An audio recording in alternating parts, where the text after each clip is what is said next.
বন্ধুরা আসসালামু আলাইকুম, শুভ দুপুর। আমি আছি এখন নওগাঁ জেলার বদলগাছি উপজেলায় সোমপুর মহাবিহারা বা বৌদ্ধ বিহারে।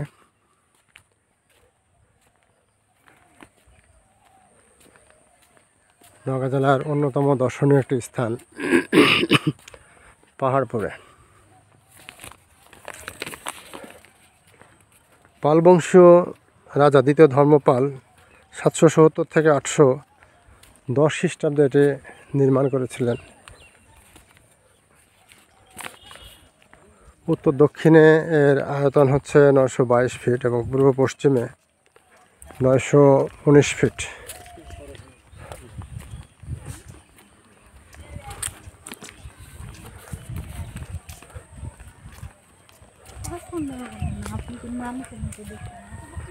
চারিদিকের চার বাহুতে 177টি ভিক্ষু কক্ষ আছে এখানে।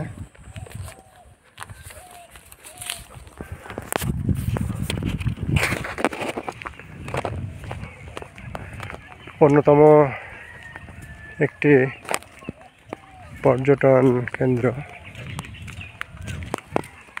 এর আয়তন অনেক বড়, বিশাল জায়গা জুড়ে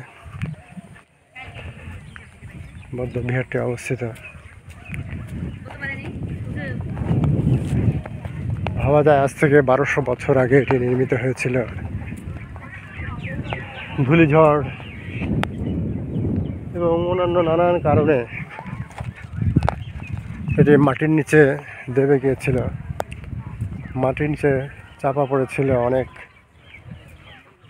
খননের পরে এটি আবিষ্কৃত হয়। এখন বাংলাদেশ প্রত্নতত্ত্ব বিভাগ এটি তত্ত্বাবধান করছে। যে এখানে সুন্দর বাগান করা আছে, পরিপাটি বাগান, পরিষ্কার পরিচ্ছন্ন, সুন্দর সাদা লাল গোলাপ ফুটে আছে।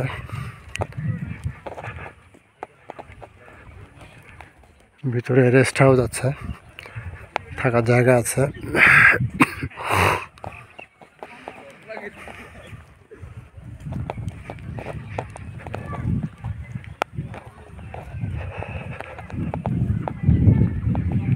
বন্ধুরা আমার ফেসবুকে ফলো দিয়ে রাখবে এবং ইউটিউব চ্যানেলটি সাবস্ক্রাইব করবে সুন্দর সুন্দর ভিডিও পাওয়ার জন্য।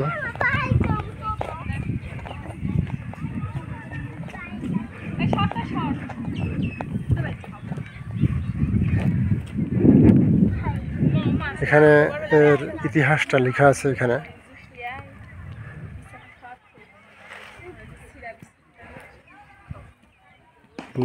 নবম শতাব্দীর শেষ পর্ব হতে শুরু করে কতিপয় বিদেশি রাজা ও দিব্য নামে এক কৈবর্ত সামন্ত নরপতি কর্তৃক পাল সাম্রাজ্য বারবার আক্রান্ত হয়। এভাবে কোনো কোনো আক্রমণের ফলে সোমপুর বিহারে যথেষ্ট ক্ষতি সাধিত হয়। প্রায় একই সময় বঙ্গাল সৈন্যগণ পাহাড়পুর বৌদ্ধবিহার ও মন্দির পুড়িয়ে দেন।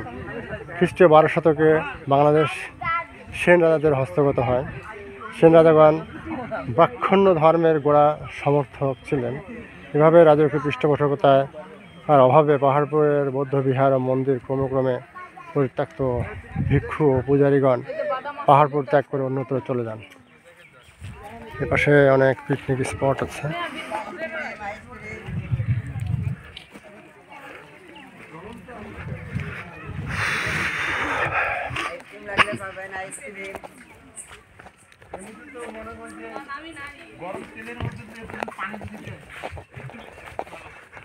সুন্দর একটা ব্রিজের মতো করা আছে এখানে। এটি পার হয়ে মূল যে পাহাড়পুরের আকর্ষণ, পাহাড়ের মতো জায়গাটিতে প্রবেশ করা যায়।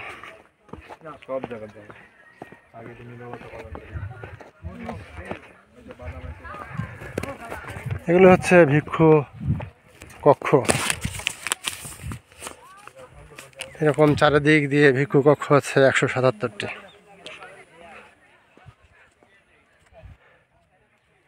এক বিশাল চত্বর।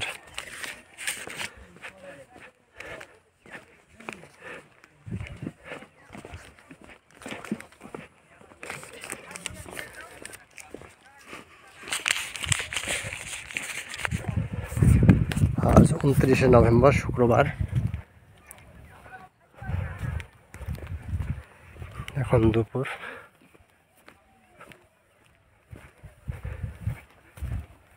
আমি হেঁটে হেঁটে ঘুরে ঘুরে তোমাদের দেখাই।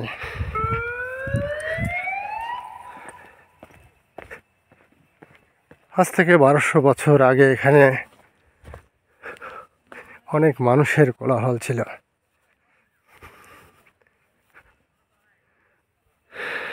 এখানে একটু ইতিহাস লেখা আছে। প্রতিটি বাহুর মধ্যস্থলে পৃথকভাবে তৈরি কক্ষবাদ বিহারের 4 বাহুতে এর 77টি বাসযোগী কক্ষ আছে। প্রতিটি কক্ষের অভ্যন্তরীণ পরিমাপ 4.26 মিটার = 4.11 মিটার। শেষ যুগে 92টি কক্ষে অলঙ্কৃত বেদি নির্মাণ করা হয়। প্রথম অবস্থায় সবগুলো কক্ষ ভিক্ষুদের বসবাসের জন্য ব্যবহৃত হয়েছিল।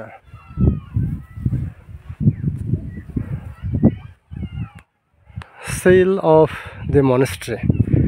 It's a Buddhist monastery.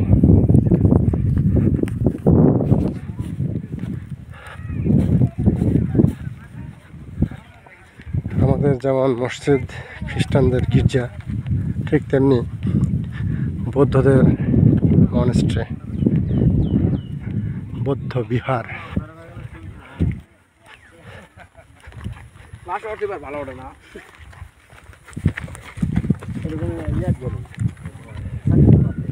এই জায়গাগুলো অনেক নিচা।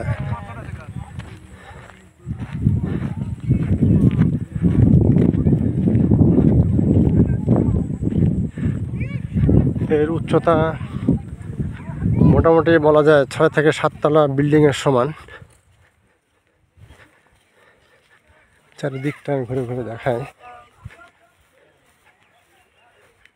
তোমরা যারা আসতে চাও ঢাকা থেকে, তারা সরাসরি নওগাঁ চলে আসবে। নওগাঁ থেকে চলে আসবে বদলগাছি উপজেলা। বদলগাছি উপজেলা থেকে এটা খুব কাছেই।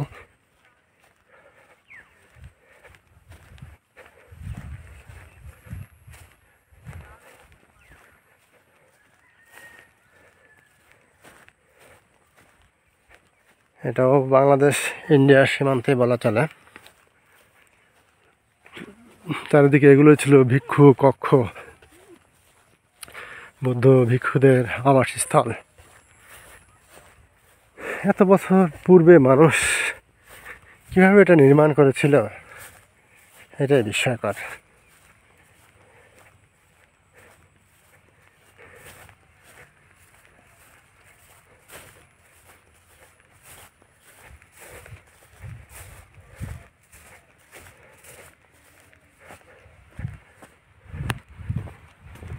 নিচের নির্মাণ শৈলীগুলো দেখায়। অনেক মানুষ এবং প্রাণীর মূর্তি এখানে অলঙ্কৃত আছে।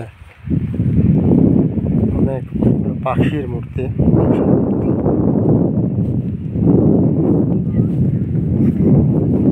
পুরা মাটির টালি ইট দিয়ে তৈরি।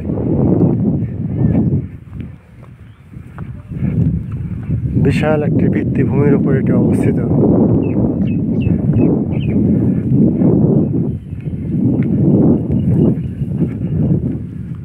আজকের ওয়েদারটা খুবই সুন্দর, রৌদ্রোজ্জ্বল একটি দিন।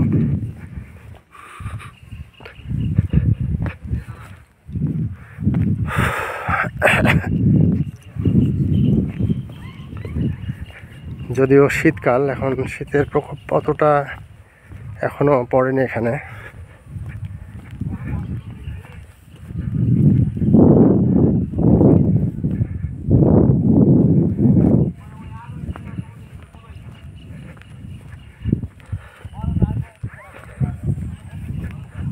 কত বিশাল মনাস্ট্রি! এটি বাংলাদেশের সবচেয়ে বড় মনাস্ট্রি। বাংলাদেশের কোথাও এত বড় মনাস্ট্রি দেখা যায় না।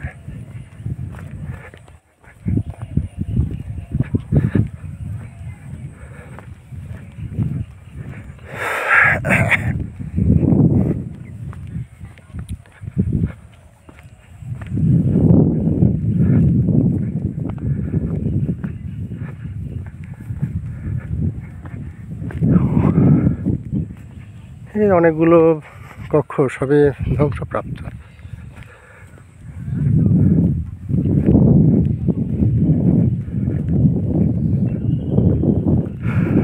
1200 বছর আগে নির্মিত, আজও কালের সাক্ষী হয়ে ইতিহাস হয়ে আছে এখানে। আজ থেকে ইতিহাসে 1200 বছর আগে ফিরে যেতে হবে।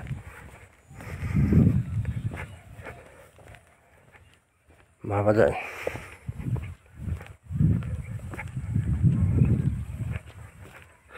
বারোশো বছর আগে এটি ছিল মানুষের কোলাহলে পরিপূর্ণ।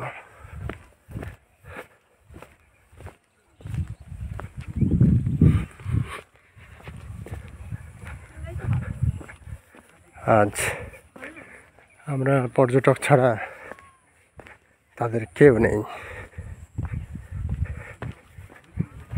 একদিন আমরাও থাকবো না পৃথিবীতে, কিন্তু কালের সাক্ষী হয়ে থেকে যাবে এই সমস্ত স্মৃতিস্তম্ভ।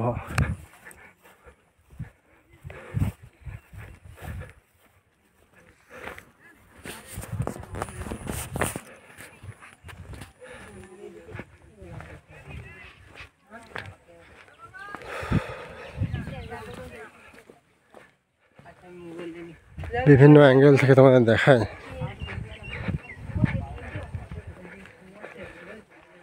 কত বিশাল এটি! হয়তো কোনো প্রাকৃতিক দুর্যোগ বা ভূমিকম্পে এটির সব কিছুই ধ্বংস হয়ে গেছে, শুধু মূল স্তম্ভটি পাহাড়ের মতো দাঁড়িয়ে আছে। তাই হয়তো এর নাম দেওয়া হয়েছে পাহাড়পুর।